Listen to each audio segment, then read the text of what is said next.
Hi. Um, if these videos touch your heart, press like and subscribe at the end. You'll get notifications when I put them up. I do them regularly, but not always uploaded at the same time. So, okay. Let's see what we're gonna be enlightened, be reminded of today. Being reminded of.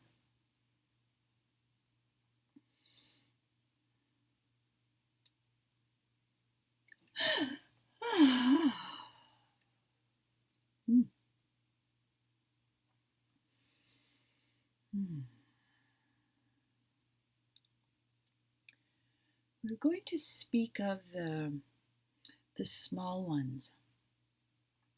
You have been one yourself.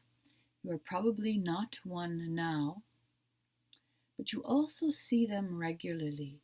They integrate as part of your society.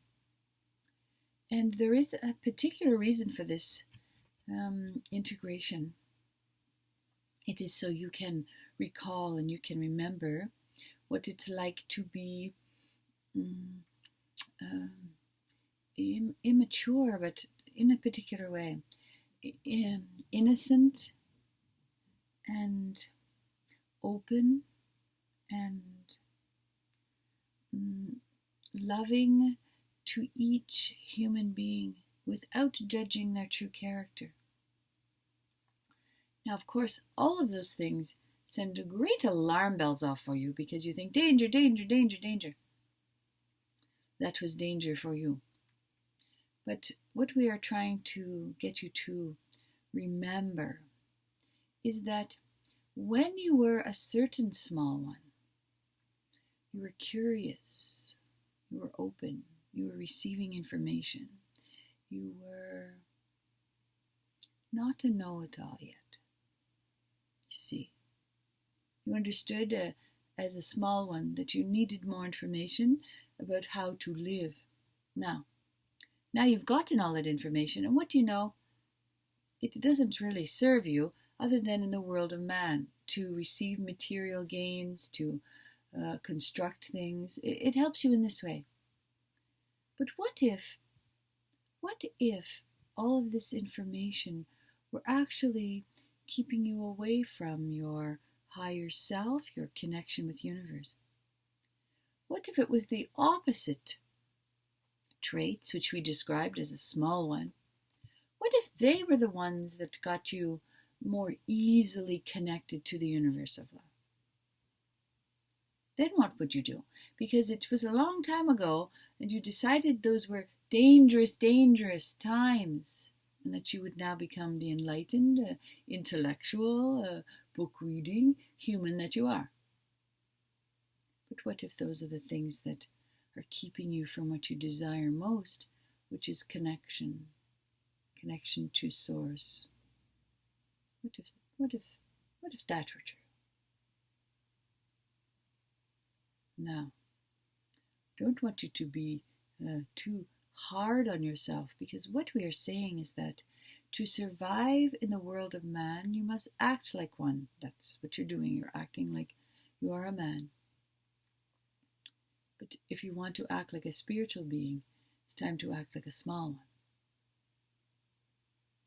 You see, complicated, and yet quite simple in this way. You have been a small one. You know what it is like inside of you. You remember, you recall all of this because all of the memories that you've had have been stored up in this human body. That's what you've got it for. Remembering things. Oh, and dancing and singing, yes, of course. But to remember all of the events that you've had in your life. There will end with this human body. So this body is keeping the memories of it. So this body recalls what it's like to be curious, to walk so slowly, because you're looking at the little ant that's on the ground and you're wondering how long it takes it to get all the way across. You've all the time in the world. It's your natural state when you are a young one to be curious about what's going on. Why are all these human bodies here? And why did I decide to come here? See? It's a natural curiosity. The openness that you consider dangerous is of the utmost importance when you're trying to have a spiritual connection. The intellect will always keep you disconnected because the connection is all about energy. Energy and heart and love and soul, that's what it's about. It's not at all about danger and making things and building things. It's not about that. It's about this other thing, pure love, pure connection, innocence. Yes, like a small one, the baby. Like that one. Do you recall? They rely on humans to get around. They can't even walk, and they can't feed themselves.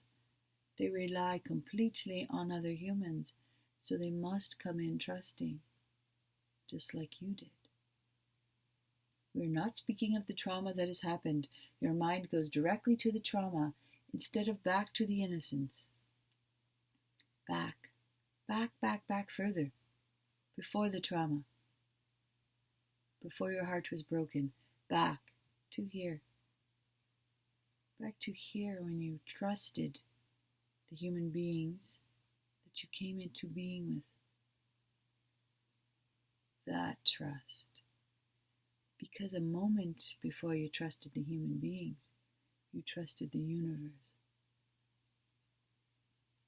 Because you are one with the universe, and that is why you are able to be an infant.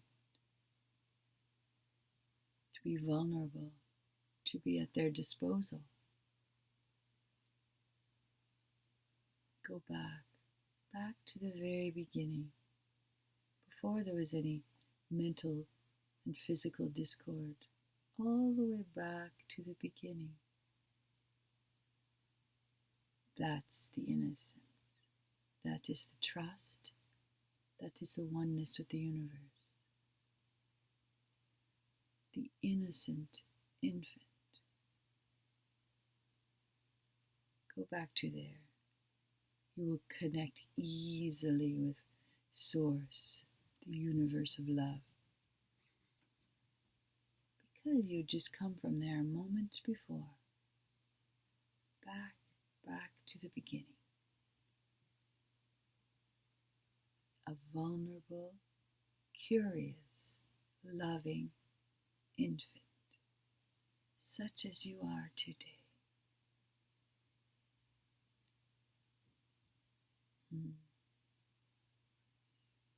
There is much love here for you. Namaste.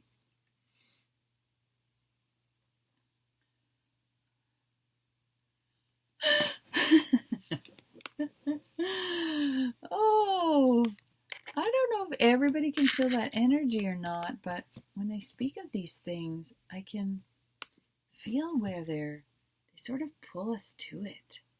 Come on. They pull it right back to the memory. I'm not sure if that's just my experience with it or not. This is very intimate, but that was a very trusting time. The moment you give out here. Thank you. Bye.